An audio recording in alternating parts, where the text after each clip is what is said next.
Di tengah lanskap Alaska yang membeku, di mana salju menutupi setiap sudut dan udara dingin menusuk tulang, sebuah babak baru dalam diplomasi dunia sedang dimulai. Di tempat yang jauh dari hiruk-pikuk kota besar, Alaska menjadi saksi bisu pertemuan dua kekuatan besar dunia. Dua pemimpin dunia, Donald Trump dan Vladimir Putin, bertemu di pangkalan gabungan Elmendorf-Richardson, Anchorage. Pertemuan ini bukan sekadar formalitas, melainkan momen yang penuh ketegangan dan harapan, di mana setiap gerak dan kata mereka diawasi dunia. Misi mereka sangat jelas namun berat. Mencari jalan mengakhiri perang brutal di Ukraina yang telah berlangsung sejak 2022. Ribuan nyawa telah melayang, jutaan orang mengungsi, dan dunia menanti solusi nyata dari dua tokoh ini. Alaska dipilih bukan hanya karena letaknya netral, tapi juga sebagai simbol sejarah panjang antara AS dan Rusia. Dulu, wilayah ini pernah menjadi milik Rusia sebelum dibeli Amerika, dan kini menjadi panggung pertemuan yang syarat makna, seolah sejarah berputar kembali.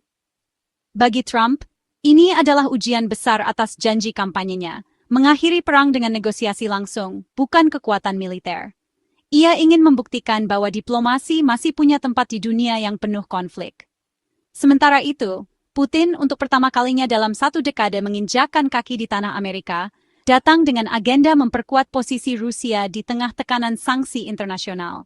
Ia membawa harapan rakyatnya, namun juga beban berat dari konflik yang belum usai. Sementara perundingan berlangsung di balik pintu tertutup, suara ledakan dan derita di Ukraina belum juga mereda. Realitas pahit yang membayangi setiap kata dan keputusan di ruang pertemuan. Dunia menahan napas, menunggu apakah upaya ini akan membawa perubahan.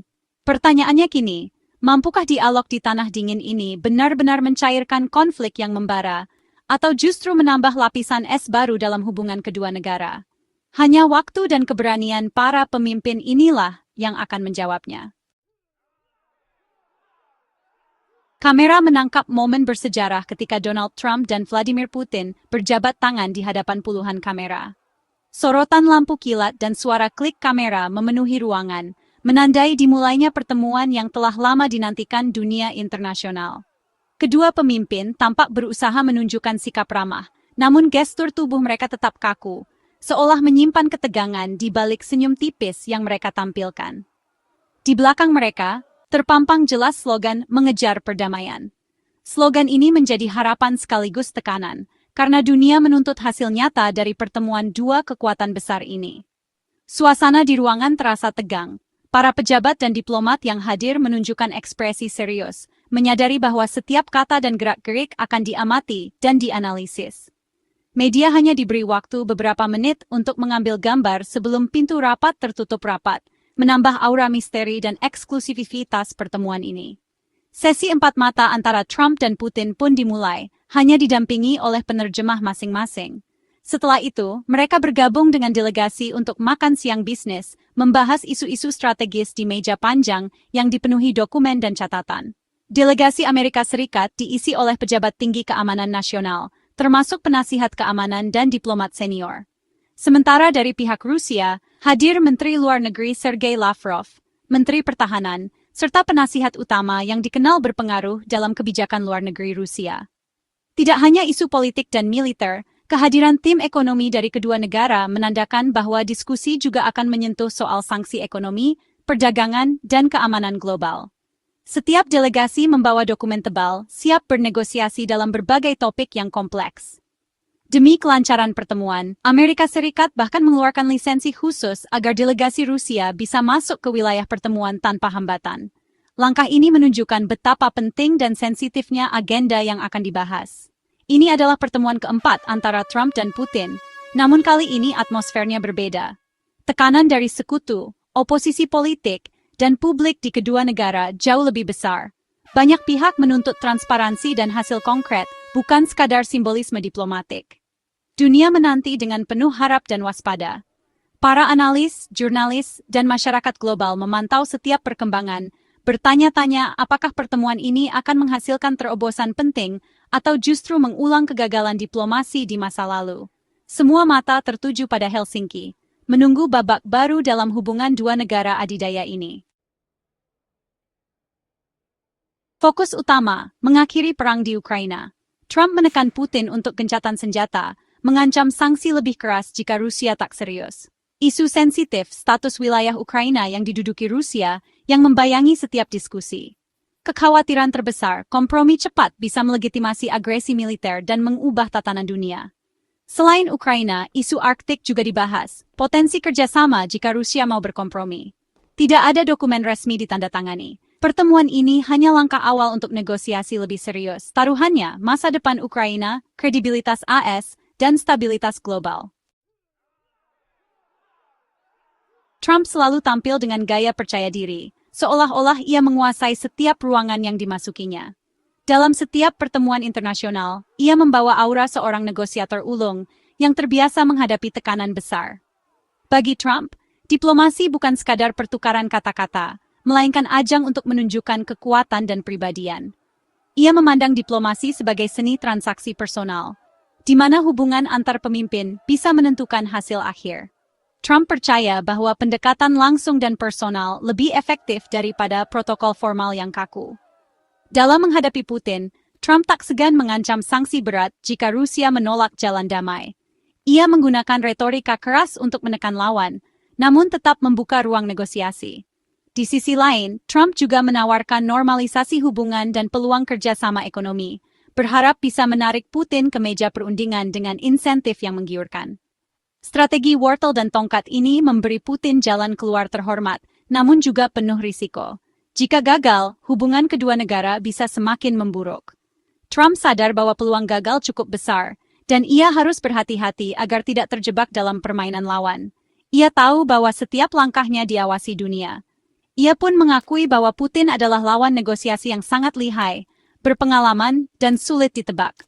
Setiap keputusan harus dipertimbangkan dengan matang. Banyak kritikus khawatir Trump bisa dimanipulasi oleh Putin, mengingat rekam jejak pertemuan mereka sebelumnya yang kontroversial. Kekhawatiran ini semakin besar setelah pertemuan di Helsinki 2016, di mana Trump dinilai terlalu lunak terhadap Putin. Survei terbaru menunjukkan publik Amerika Serikat terbelah tajam. Sebagian masyarakat percaya Trump mampu membuat kesepakatan yang menguntungkan. Pendukungnya yakin gaya negosiasi Trump bisa membawa hasil positif dan mengakhiri konflik dengan cara yang tidak merugikan Amerika. Namun, sebagian lain menuntut agar Amerika tetap memberikan dukungan penuh untuk Ukraina, tanpa kompromi yang bisa melemahkan posisi negara tersebut. Kini, Trump dihadapkan pada tantangan besar, membuktikan bahwa setiap kesepakatan yang dicapai tidak mengorbankan kepentingan Ukraina, sekaligus menjaga reputasi Amerika di mata dunia. Putin datang dengan posisi tegas, tuntutan Rusia tetap sama, netralitas Ukraina, dan pengakuan atas wilayah yang telah direbut. Netralitas berarti Ukraina tak boleh masuk NATO. Pengakuan wilayah adalah syarat mutlak bagi Rusia. Putin memegang kartu truf kendali atas 18% wilayah Ukraina. Bertaruh bahwa Barat akan lelah berperang. Dengan hadir di Alaska, Putin ingin menunjukkan Rusia terbuka untuk dialog, sekaligus memecah persatuan Barat. Kunjungan ini juga simbol kemenangan diplomatik, menantang upaya isolasi Barat. Putin ingin didengar sebagai pemimpin setara, bukan pihak yang meminta damai. Ia datang untuk mendikte syarat perdamaian versi Rusia, bukan untuk berkompromi. Di Kiev, Zelensky menolak keras negosiasi tanpa kehadiran Ukraina. Tidak ada tentang kami tanpa kami.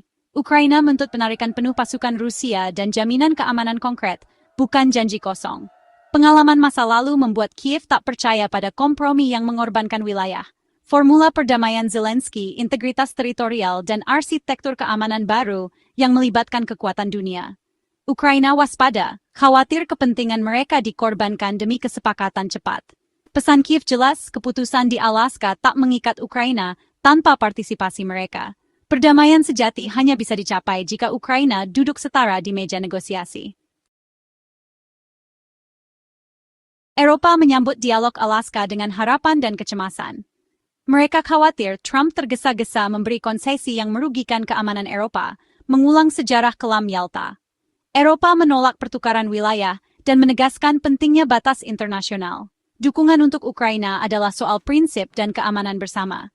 Namun, kali ini Barat lebih bersatu, memperkuat posisi tawar terhadap Rusia. Eropa menuntut setiap solusi harus melibatkan Kiev dan sesuai hukum internasional. Mereka siap mendukung diplomasi, tapi juga siap menolak kompromi yang mengorbankan prinsip. Tak ada terobosan besar di Alaska, tapi Trump mengumumkan rencana pertemuan trilateral dengan Zelensky. Ukraina menegaskan syarat gencatan senjata total sebelum negosiasi.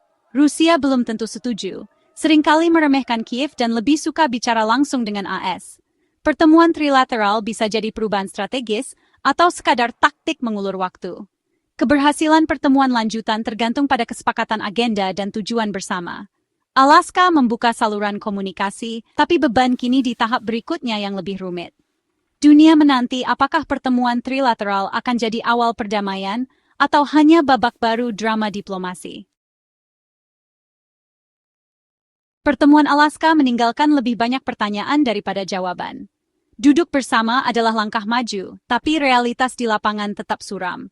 Jurang antara tuntutan Rusia dan Ukraina sangat dalam, kompromi tampak mustahil tanpa pengorbanan besar. Trump dan Putin menghadapi tekanan domestik. Zelensky tak bisa menyerah pada tuntutan yang mengkhianati rakyatnya.